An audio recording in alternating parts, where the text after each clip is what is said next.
Alright, hello, this is Alfonso Verde, and here's my Lab 5 and its magnetic molasses.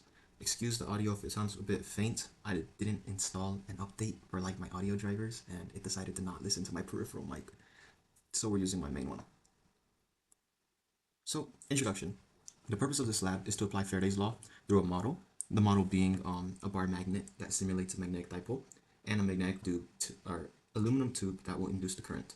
So the physics concepts are that the EMF, or Faraday's law, is EMF equals the negative flux over time, and then uh, Biot-Sabat's law, which is just that the magnitude of the magnetic field equals or actually there's just magnetic field, that the magnetic field with direction is equal to mu naught over 4 pi r cubed times 3 times mu, the direction of mu, times r hat minus mu.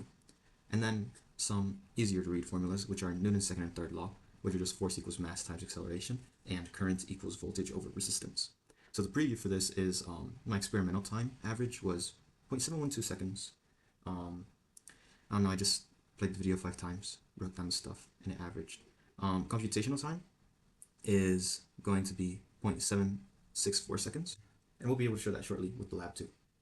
So now on to slide 3, which are the conditions. So the system is the magnet and aluminum tube, the surroundings is everything else, and the assumptions are no air resistance, that the bar magnet is perfect and we measured it exactly like it should be, and that there are no external forces like acting outside of this thing.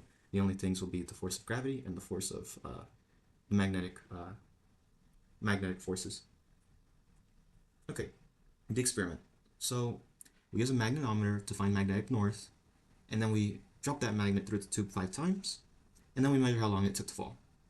And then some checkpoint questions were, why not iron? That's because iron will skew our results by just messing with the magnetic field.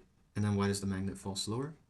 That's my abbreviation of the question, but basically the charge induced by, as you can see in the image, the charge induced is going up the magnetic field, so that little bit of up is canceling out some of the gravities down, which is why it falls slower. So, code.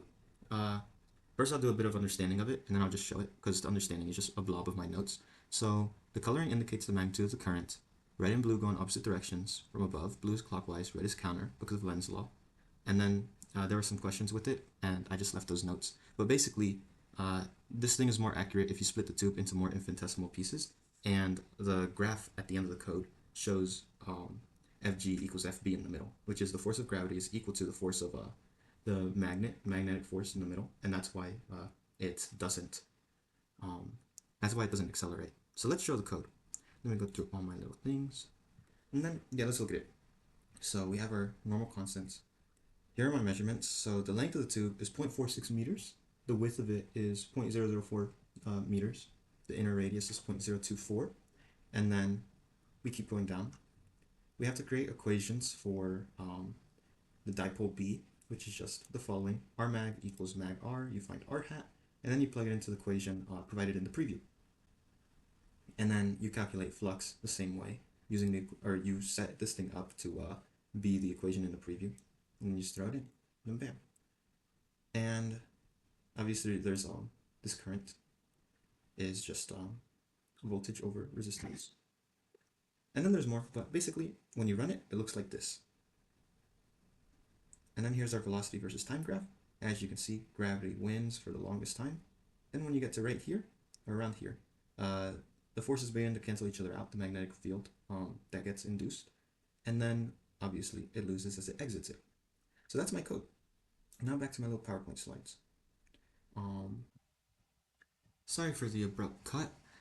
When I clicked the presenter button and duplicated the screen, it somehow made the screen black for the rest of the recording. So we're back, but possible sources of error would be human error, like what I just did, like I could measure the numbers wrong, or, you know, there's inaccurate stuff when you weigh or measure the tube, and then just the timing from the video could also be inaccurate, and then ignoring forces.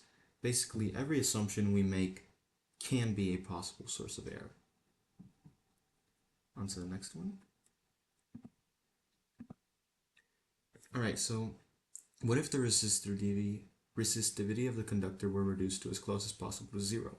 Well, if that were to happen, then the current would be greater, which would slow the magnet, because the magnetic field is what's keeping it up. And then what if holes were cut into the tube?